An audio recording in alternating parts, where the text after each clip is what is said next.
Hello, I'm Annie, and I work with the Tasmanian Council of AIDS, Hepatitis and Related Diseases. I have a background in sexual health and I support HIV positive people. Today we're here celebrating National Day of Women Living with HIV, which was the 9th of March, and we thought we would invite Lucy from Women's Health Tasmania. However, before we start our interview with Lucy, a reminder to all our listeners out there that HIV can be prevented by taking a special medication called PrEP. And you take this before sex. This applies to women now more than ever. Hello, Lucy. Hello, Annie. So I'm Lucy. I'm the Deputy CEO of Women's Health Tasmania. We're a statewide women's health promotion organisation, and we do a whole bunch of different kinds of things out there in Tassie, including health and wellbeing programs for women, as well as advocacy and policy development. Well, I've walked past the Women's Health Centre many times in North Hobart, in Lefroy Street, and it's the most colourful building in the whole of Hobart. I think it's gorgeous, so it's worth going down and having a look or popping in. Yeah, and it's worth saying as well that we're more than just the centre these days too. So we do a lot of health promotion work online, and a lot of our services can be accessed from wherever you are in Tasmania. So we're right up there. You are. So, Lucy, we just might start with your ideas on what kind of challenges do you think women living with HIV face?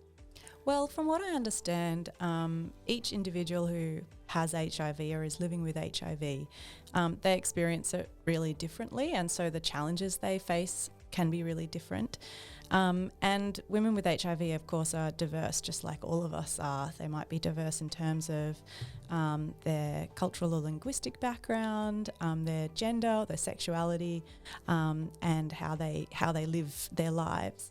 So there's no typical woman with HIV, and something that I guess is worth highlighting is that HIV in Australia is kind of changing, and certainly there's data from 2022 that shows that 30% of HIV transmission was through heterosexual activity. Which is something we need to get out there, isn't it, in the community?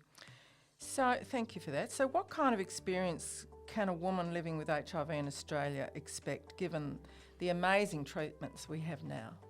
Well, Annie, this is something you might actually know a little bit more about than I, the amazing treatments that are out there. But I guess the big thing that's changed over the last 10 years is the introduction of antiretroviral treatments, which have really improved how people live with HIV, and has made really big impact on the quality of life for people with HIV. Maybe you could speak more about what an antiretroviral treatment is, Annie, and some of the important things to note about it.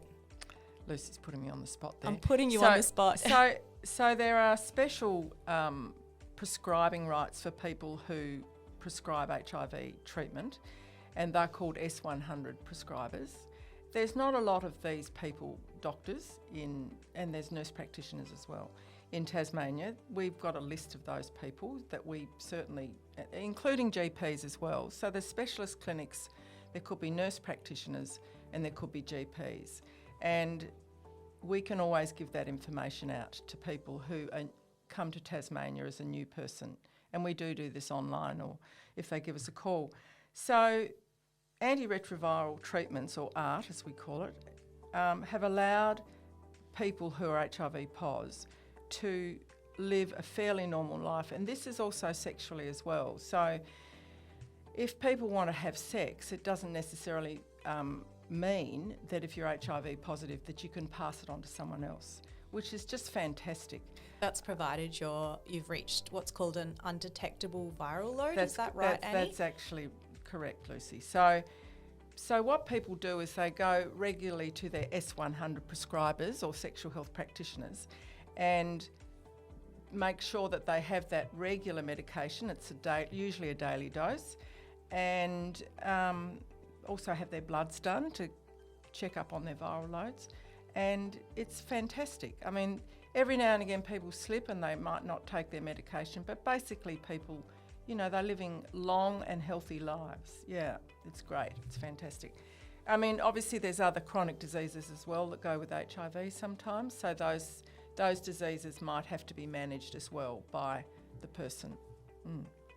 So, and U equals U is, look it up everybody, U equals U means that something is, if it's undetectable, it's not transmissible or untransmissible. So U equals U, which is, a great little ditty to think about. Does that explain it? That certainly does. Thanks, Annie. So my next question, which is my last question actually, what are the rights of women, Lucy, do you think, living with HIV? Well, I would expect that women living with HIV have the same human rights that we all have. So rights to dignity and respect, and especially in health settings, the right to access health services without discrimination. I think that's a really important one. I think sometimes I can imagine that people sometimes might be afraid of disclosing their HIV status in a health setting, but it is really important that the health spaces make it a really safe space for people to disclose. Yes, we certainly have what we call friendly places to go, and I think that's important. I mean, if you go into a practitioner's place, clinic or surgery or whatever you want to call it, and it doesn't feel right, I'd say to you, give us a call and we'll, direct you in the right direction. Because I think you need to be comfortable, and I think, health is about emotional health as well. And if your emotions are all up and down, then, things aren't going to work as well. So, and you have to be happy with the clinician that you visit every 6 months, 3 months, whatever. Totally. All humans have the right to be safe, and that includes when you go and see your doctor. It includes when you go and walk through the doors of a community service or a gym, and safety doesn't just mean your physical safety, does it, Annie? It means, not at all. Yeah, your emotional and your psychological safety as well. And one of the things that, I've been a nurse for a long time, I won't say how long, but is a smile means an awful lot when you walk into one of these places. It can really relax people. So we smile a bit here, and I'm sure you smile with your job. We certainly try to smile. Okay, well, thank you for coming in. It was a pleasure, Annie. Thanks for having me in. Okay, our pleasure. Thank you.